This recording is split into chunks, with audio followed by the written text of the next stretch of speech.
Monoton di sini ya, terutama dari hubungan seksual ini sangat tidak disukai oleh pasangan ya. Jadi usahakan dalam hal ini kita komunikasikan.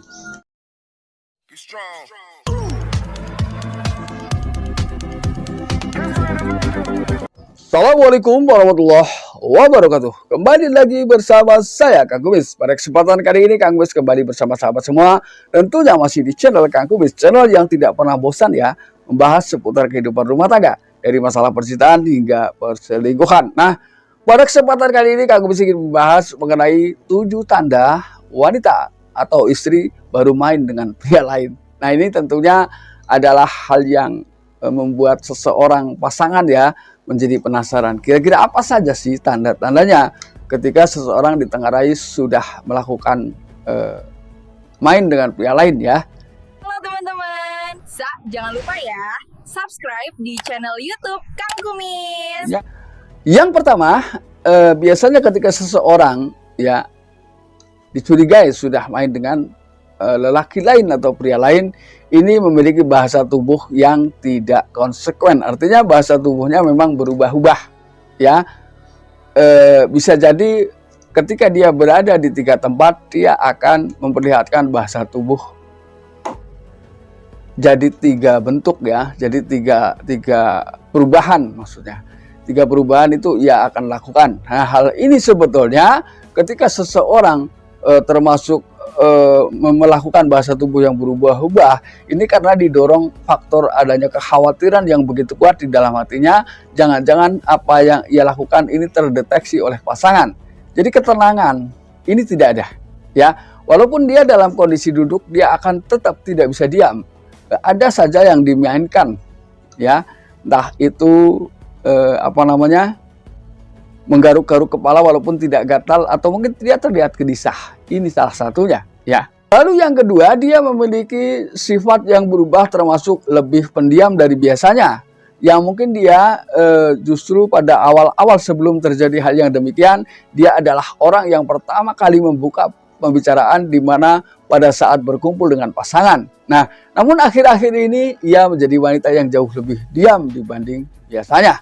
Ini hal kedua yang harus kita perhatikan. Lalu yang ketiga, mengalami penurunan atau tidak adanya ketertarikan terhadap hubungan suami istri atau seksualitas. Nah, ini bisa jadi karena adanya faktor-faktor yang sudah ia rasakan ya.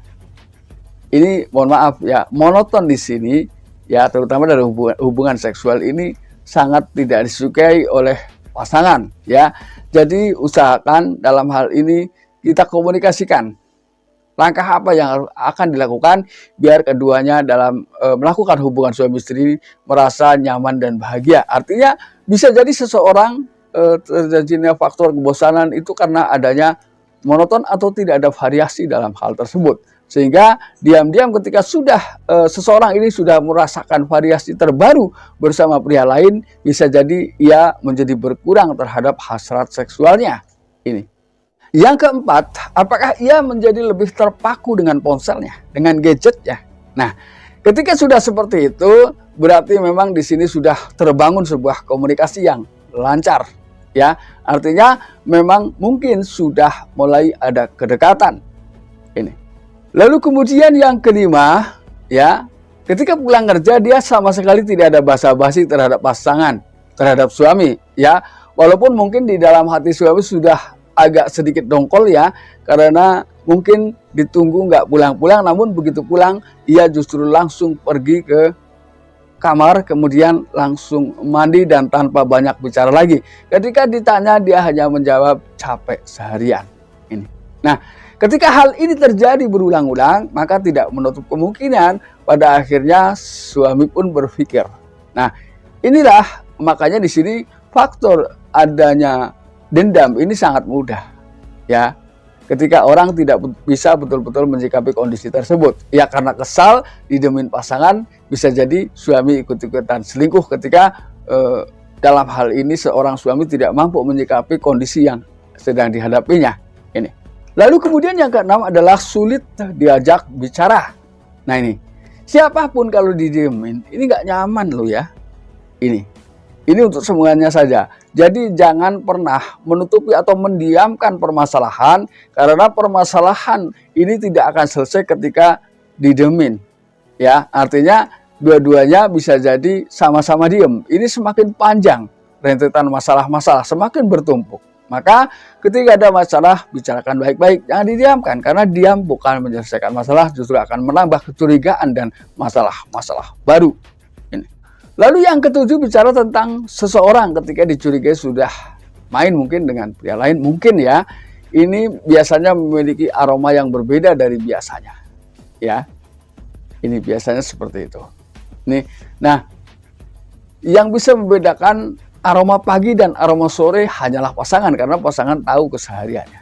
Ya, tahu kebiasaan-kebiasaan yang sebelumnya sudah dilakukan. Nah sahabat, itulah 7 hal yang perlu diperhatikan ketika seorang istri dicurigai telah main dengan pria lain. Mudah-mudahan bermanfaat, dan akhir kata, salam harmonis bersama Kang Kumis. Wabillahi taufiq wal hidayah. Wassalamualaikum warahmatullahi wabarakatuh. Terima kasih sudah menonton. Sampai Jumpa lagi.